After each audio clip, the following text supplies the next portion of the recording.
Hello guys, welcome back to my channel. This is my second video. Drafting start करने से पहले हमें basic measurement चाहिए होंगे।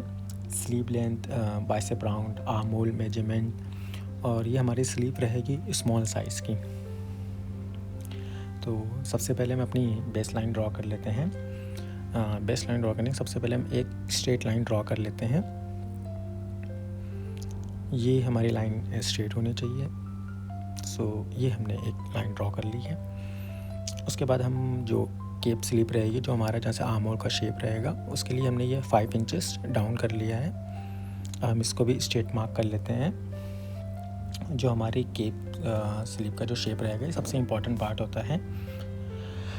अब ये जहाँ से हम कर्व देंगे, ये आर्म होल के साइड जॉइंट होगा, तो इसके लिए एक स्लांट लाइन ड्रॉ कर लेते हैं। अब इसको हम मिड से एक बार डिवाइड कर लेते हैं। तो ये हमारा आ रहा है 22 सेंटीमीटर। हम इसको 11 पे मार्क कर लेते हैं।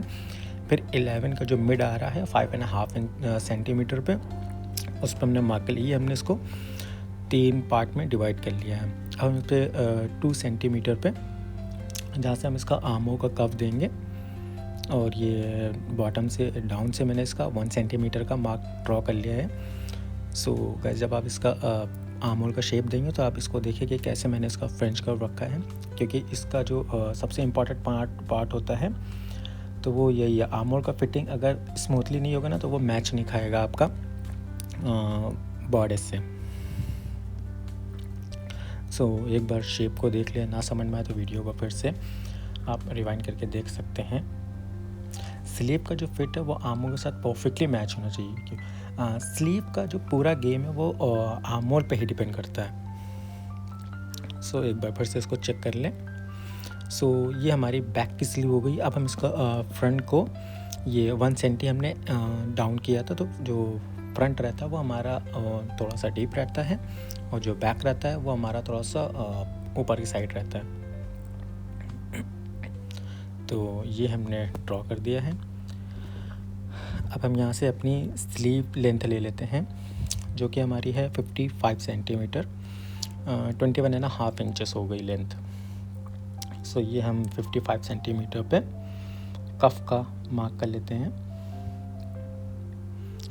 ये दोनों साइड से हमने 55 पे मार्क कर लिया। हम इसको एक स्ट्रेट लाइन ड्रॉ कर लेते हैं। अब इसमें हमारा कर्व रहेगा, जो कफ है हमारा वो रहेगा 10 सेंटीमीटर। 10 सेंटीमीटर पे हमने ये मार्क कर लिया है।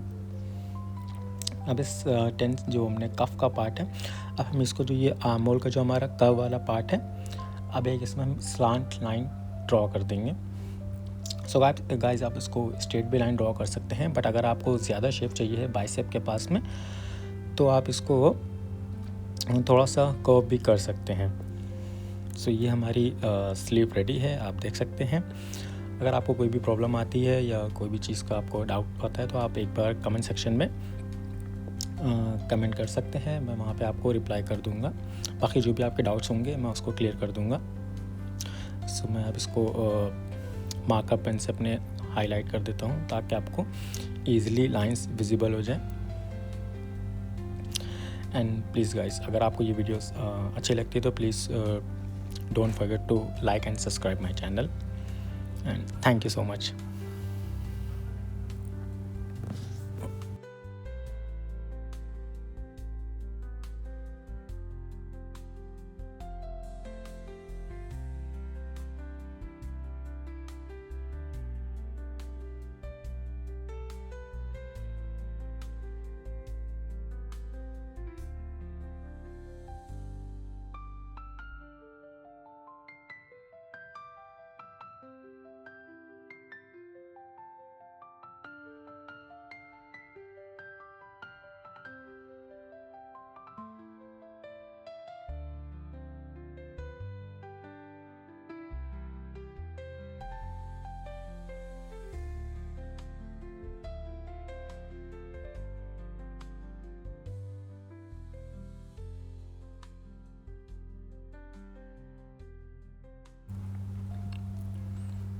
तो ये हमारी स्लीव रेडी हो गई है। अब हम इसको कट कर लेते हैं। तो अब आप देख सकते हैं, जहाँ से ये हमने मार्कर से इसको हाईलाइट किया है, अब हम इसको यहाँ से कट कर लेते हैं। तो ये हमारा बैक का साइड है। मैंने आपको बताया था कि जो बैक होता है हमारा स्लीव का वो थोड़ा सा हाई रहता है, और जो फ्रंट रहता है वो थोड़ा सा उसको डीप कट करते हैं। तो हम इसको जितना भी मार्कर हम उसको फिक्स मार्कर के अकॉर्डिंग कट कर लेंगे। बाकी जितना भी आपको मार्जिन देना है आप उस मार्जिन के अकॉर्डिंग अपनी स्लीव कट सकते हैं। 1/2 इंचेस मार्जिन रख सकते हैं आप, 2 सेंटीमीटर रख सकते हैं, 2.5 सेंटीमीटर, 1 इंचेस आप मार्जिन रख सकते हैं। तो आप देख सकते हैं ये हमारी जो स्लीव का शेप है वो कितना परफेक्ट आ रहा है। तो बस आपको ये चीज़ देखना है।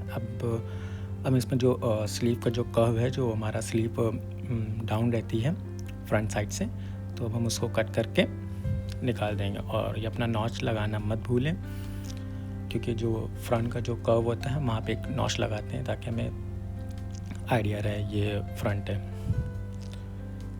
सो अगर आपको किसी भी चीज़ में प्रॉब्लम आती है तो आप एक बार कमेंट सेक्शन में कमेंट कर सकते हैं, मैं वहाँ पे आपको आंसर कर दूँगा। And please guys don't forget to like and share and subscribe my videos. अगर आपको ऐसे वीडियोस अच्छे लगते हैं तो प्लीज़ आप कमेंट करें, मैं इससे रिलेटेड और भी वीडियोस वहाँ पे अपलोड करता रहूँगा। And thank you so much.